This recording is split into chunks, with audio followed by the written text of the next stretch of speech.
भूर्भुवः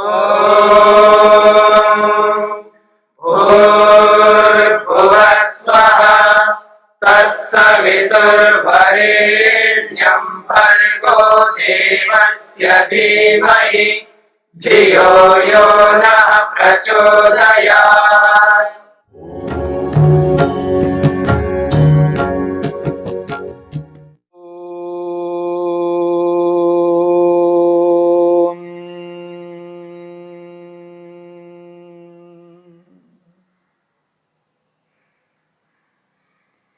साधन पाद के तीसरे सूत्र को लेकर के विचार चल रहा है। अविद्या अस्मिता राग द्वेषाभिनिवेशाः पंच क्लेशाः। क्लेश 5 प्रकार के हैं। अविद्या, अस्मिता, राग, द्वेष और अभिनिवेश। ये पांचों क्लेश गुणों के अधिकार को, भोग और अपवर्ग को बनाए रखते हैं। ये पांचों क्लेश इस संपूर्ण ब्रह्मांड रूपी कार्य को बनाए रखते हैं। ये पांचों क्लेश कार्य कारण के स्रोत को, प्रवाह को निरंतर बनाए रखते हैं। ये पांचों क्लेश आपस में एक दूसरे के सहयोगी बन करके कर्मों के फल को दिलाते हैं। महर्षि वेदव्यास ने स्पष्ट रूप से कहा है, परस्पर अनुग्रह तंत्री भूय कर्म विपाकम च अभिनिर्हरन्ति इति। भाष्य को समाप्त करते हुए महर्षि वेदव्यास कहते हैं, परस्पर अनुग्रह तंत्री भूय। ये मानो कि एक दूसरे के साथ ऐसे मिले हुए रहते हैं जैसे संसार के निकट से निकट संबंधी लोग मिले हुए रहते हैं, एक दूसरे के सहयोगी बनते हैं। ठीक इसी प्रकार अविद्या, अस्मिता, राग, द्वेष और अभिनिवेश, ये पांचों परस्पर मिले हुए रहते हैं। किसी से भी कोई उत्पन्न हो सकता है। यानी अविद्या से अस्मिता, राग, द्वेष, अभिनिवेश उत्पन्न हो सकते हैं। अभिनिवेश से अविद्या, अस्मिता, राग, द्वेष उत्पन्न हो सकते हैं। द्वेष से राग, अस्मिता, अविद्या, अभिनिवेश उत्पन्न होते हैं। और राग से बाकी सभी उत्पन्न हो सकते हैं। किसी से भी कोई भी एक क्लेश उत्पन्न हो सकता है। ये एक दूसरे के सहयोगी बनते हैं। परस्पर अनुग्रह तंत्री भूय कर्म विपाकम, कर्मों का जो विपाक है, फल है, उसको उत्पन्न करते हैं। ये जब 5 क्लेश मन में विद्यमान रहते हैं, यद्यपि पांचों क्लेश एक साथ कार्यान्वित नहीं होते हैं, बारी बारी से कार्यान्वित होते हैं। जिस क्लेश से युक्त होकर के व्यक्ति जब कर्म करता है, वो कर्म, उस कर्म का जो फल है, वह फल जन्म और मरण रूपी इस चक्र को देने वाला होता है। इस जन्म मरण रूपी चक्र को हटाना है तो हमें पहले इस क्लेश को समझना है, इस अविद्या को समझना है। यह अविद्या उल्टे ज्ञान को कहते हैं, मिथ्या ज्ञान को कहते हैं। और जब तक मन में ये मिथ्या ज्ञान रहता है, तब तक हमारे कर्म शुद्ध नहीं हो सकते। अविद्या को रखते हुए, क्लेश को रखते हुए कोई भी व्यक्ति शुद्ध कर्म कभी नहीं कर सकता। जिन शुद्ध कर्मों का परिणाम फल मोक्ष है, अपवर्ग है, इससे ऊपर उभरना है तो क्रिया योग को अपनाना है। तप, स्वाध्याय, ईश्वर प्रणिधान रूपी क्रिया योग को अपना करके ये जो 5 क्लेश है, इन 5 क्लेशों को कमजोर करना है। जैसे मकड़ी जाला बिछाकर उस जाले के अंदर विद्यमान रहती है।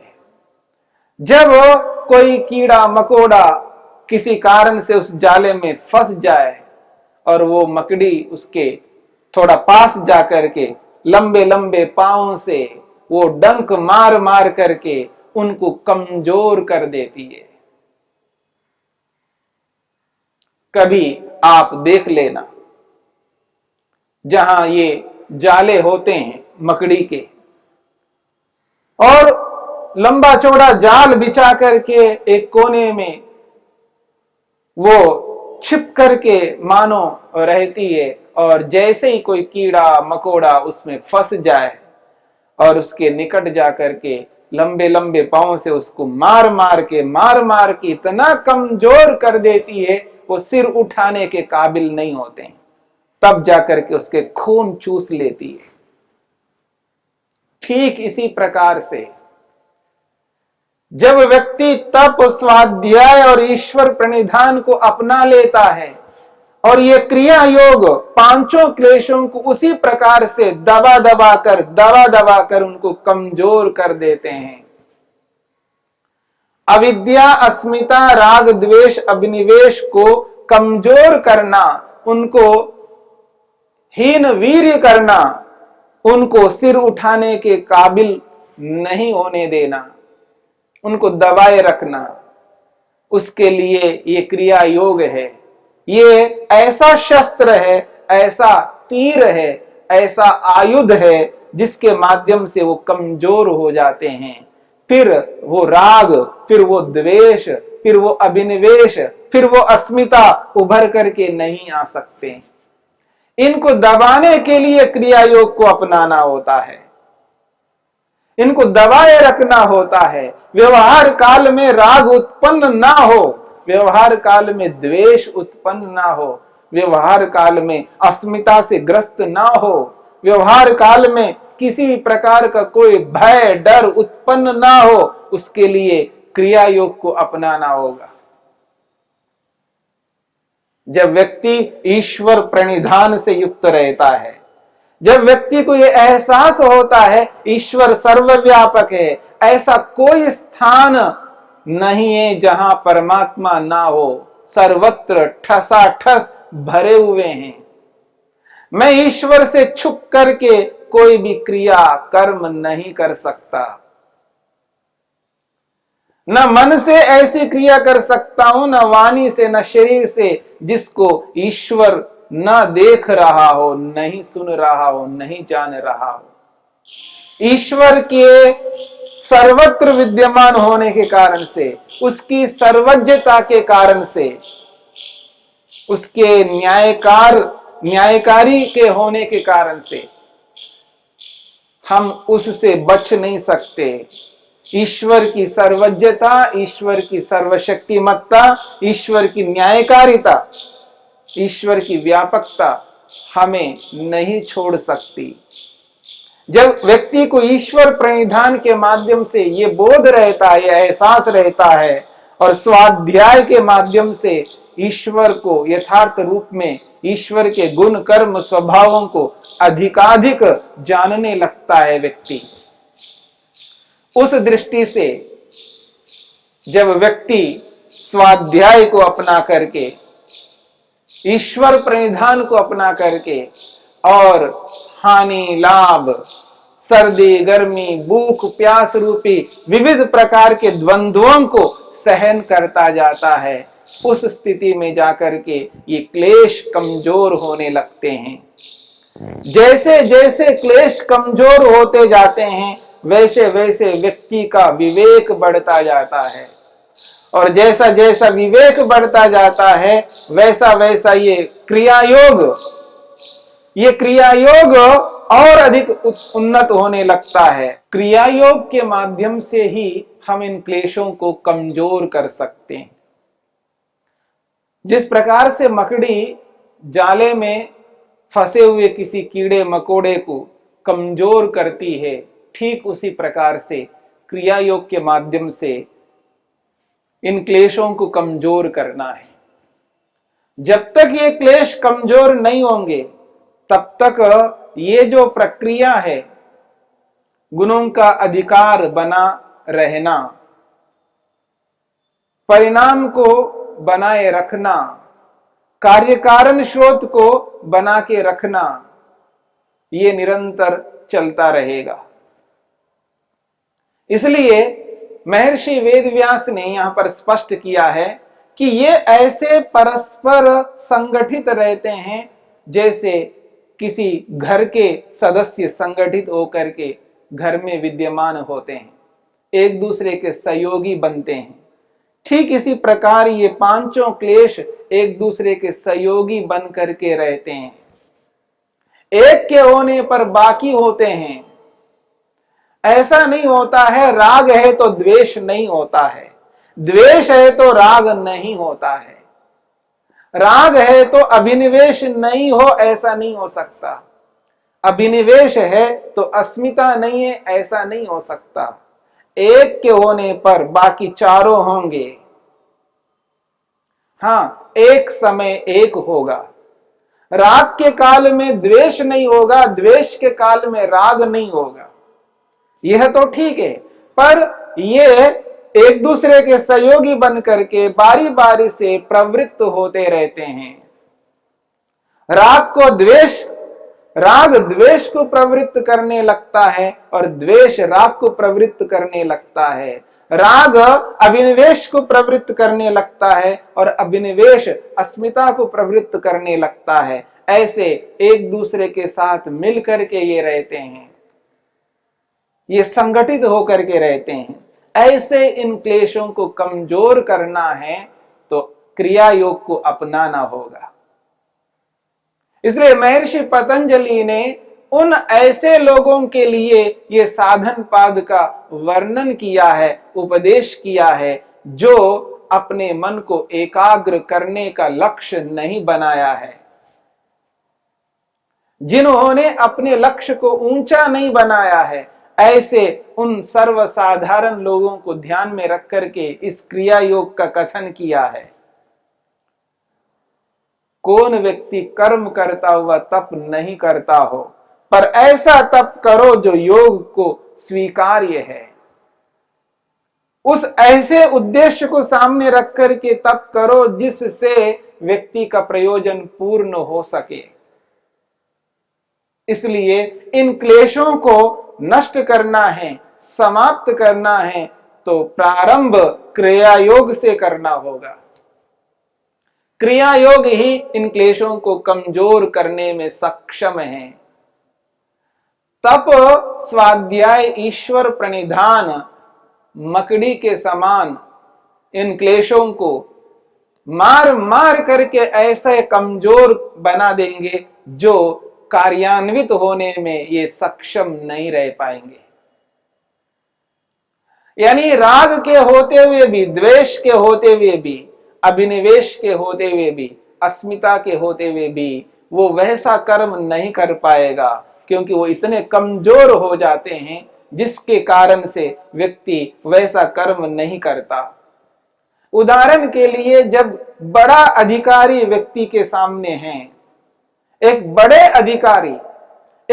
अधिकारी के समक्ष व्यक्ति जब खड़ा रहता है तो उस बड़े अधिकारी के सामने वो वैसा कर्म नहीं कर सकता, क्योंकि वो बड़े अधिकारी उसके अनुचित कर्म को दबा के रखता है, होने नहीं देता है। मेरी बात को समझने का प्रयत्न करना। जब बड़े अधिकारी सामने हो तो छोटा सा व्यक्ति, उसके अधीनस्थ व्यक्ति ऐसा कोई कर्म नहीं कर सकता। जब बलवान व्यक्ति समक्ष हो तो निर्बल व्यक्ति कुछ नहीं कर सकता, क्योंकि उसका बल उसको दबा के रखता है, उसका अधिकार उस व्यक्ति को, अधीनस्थ व्यक्ति को दबा के रखता है। ठीक इसी प्रकार ये क्रिया योग जब जीवन में रहता है तो ये क्रिया योग क्लेशों को दबा के रखता है। ऐसे क्रिया योग को अपनाना है, ऐसे क्रिया योग को अपनाना है जिस क्रिया योग को अपनाने पर ये क्लेश दबे रहते हैं। क्लेशों को दबा के रखना अत्यंत आवश्यक है। जब तक ये क्लेशों को नहीं दबाएंगे तब तक ये क्लेश ऐसे ऐसे कर्मों को करवाएंगे जिन कर्मों के कारण से हमें बार बार जन्म मरण रूपी चक्र में आना पड़ेगा। और बार बार जन्म लेना, बार बार वही कर्म करना कोई पसंद नहीं करता। जैसे कोई व्यक्ति रोज उसको मिठाई खिलाया जाए, रोज केवल मिठाई खिलाया जाए, कोई पसंद नहीं करता। ऐसे बार बार जन्म लेना, बार बार उन्हीं कर्मों को करना, वही पढ़ाई करना, वही उसी प्रकार से व्यक्ति को चलना पसंद नहीं करता। व्यक्ति इन सब से उभरना चाहता है, उब जाता है व्यक्ति। एक ही कर्म से, एक ही प्रक्रिया में कभी नहीं रहना चाहता है, और ये निरंतर होते रहते हैं। ये जन्म जन्मांतरों से इसी प्रकार व्यक्ति को ऐसा करना हो रहा है। इसलिए इनसे उभरना है तो ऐसा विवेक उत्पन्न करना है जिससे हम इन क्लेशों को नष्ट कर सके। और क्लेशों को नष्ट करने के लिए क्रिया योग एक बहुत बड़ा उत्तम उपाय है, जिसको अपना करके हम क्लेशों को कमजोर कर सकेंगे। और क्लेश जब कमजोर हो जाएंगे तो प्रसंख्यान रूपी अग्नि से इसको जला सकेंगे, नष्ट कर सकेंगे। सत्व पुरुष अन्यता ख्याति रूपी प्रसंख्यान को, तत्व ज्ञान को प्राप्त होकर के व्यक्ति कमजोर हुए हुए उन क्लेशों को नष्ट कर देता है। फिर ऐसा कोई कर्म उससे नहीं हो सकता जिसके कारण से व्यक्ति फिर वो कर्म करे जिससे व्यक्ति को संसार में आकर के जन्म और मरण को प्राप्त हो सके। तो जन्म मरण रूपी चक्र से उभरने के लिए महर्षि पतंजलि ने साधन पाद को प्रस्तुत करके ऐसे ऐसे साधनों का वर्णन किया है, जिन साधनों को अपना करके मनुष्य योगी बन करके, योग में जीवन को अपना करके अपने लक्ष्य मुक्ति को, मोक्ष को प्राप्त कर सकता है। ये हम पर निर्भर करता है कि हम किस रूप में क्रिया योग को अपना रहे हैं, किस प्रतिशत में अपना रहे हैं। जितना जितना प्रतिशत क्रिया योग का रहेगा उतने प्रतिशत हम वहां पर क्लेशों को कमजोर कर पाएंगे। जितने प्रतिशत क्रिया योग को अपनाएंगे उतने ही प्रतिशत में क्लेश कमजोर होते रहेंगे। तो प्रतिशत क्रिया योग का और क्लेशों का बराबर रखना है। यानी जितने अंश में हम क्रिया योग करेंगे उतने ही अंश में क्लेश कमजोर होंगे, और अधिक कमजोर करने के लिए क्रिया योग को और अधिक अपनाना होगा, और अधिक तप करना होगा। तप के स्तर को जितना जितना बढ़ाते जाएंगे, स्वाध्याय के स्तर को जितना जितना बढ़ाते जाएंगे, ईश्वर प्रणिधान को जितना जितना बढ़ाते जाएंगे, उसी उसी अंश में वहां क्लेश कमजोर होते रहेंगे। तो क्लेशों को कमजोर करना और कमजोर करके प्रसंख्यान रूपी तत्व ज्ञान से उसको नष्ट करना, ये आत्मा का प्रयोजन है। इसी प्रयोजन के लिए योग है, और इसी योग में साधारण व्यक्ति को ध्यान में रख करके इस साधन पाद का वर्णन महर्षि पतंजलि ने किया है।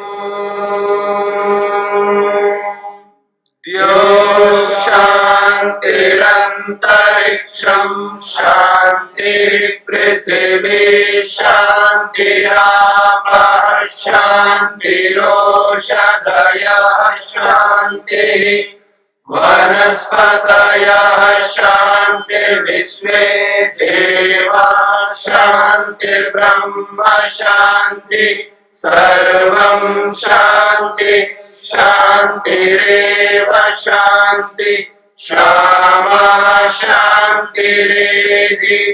ओम शांति शांति शांति।